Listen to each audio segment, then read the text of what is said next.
Social constructivism is a theory that suggests knowledge is constructed within a social context.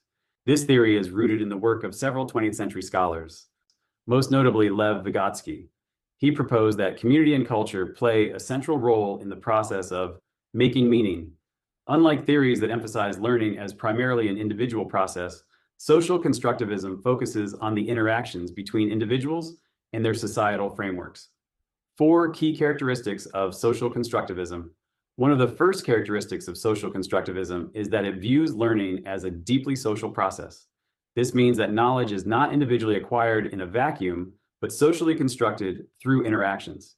For instance, classroom discussions, group projects, and collaborative problem solving are seen as crucial learning activities that reflect this characteristic. Another characteristic is the emphasis on cultural context influencing knowledge construction. Social constructivists argue that what people learn and how they learn it are deeply influenced by the cultures in which they live. This perspective helps explain variations in understanding and knowledge across different societies. A third characteristic is the role of language in learning. Vygotsky noted that language is the primary tool of thought and communication in social interactions that lead to learning. Through dialogue, individuals can share ideas, challenge each other's thinking, and build new understanding collectively.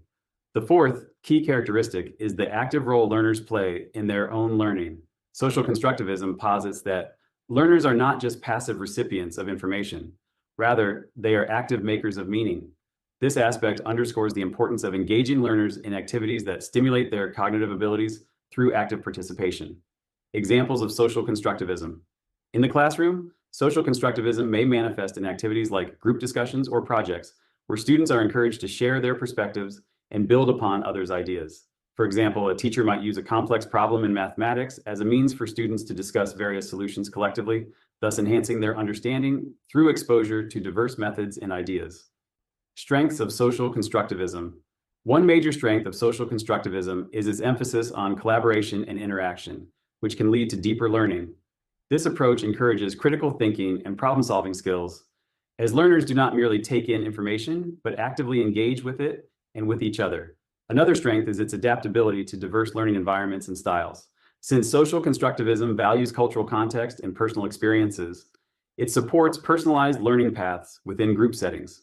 This makes it a versatile approach in multicultural and diverse educational settings. Criticisms of social constructivism. However, social constructivism is not without its criticisms. One criticism is that it might underestimate the importance of the individual's role in learning. Critics argue that by focusing so heavily on social interactions, the theory might overlook the personal and internal cognitive processes that are also crucial to learning.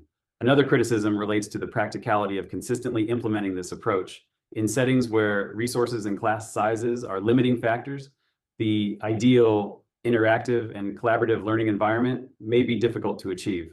Furthermore, there can be a considerable disparity in the background knowledge and learning abilities of students, which can hinder the effectiveness of purely constructivist methods.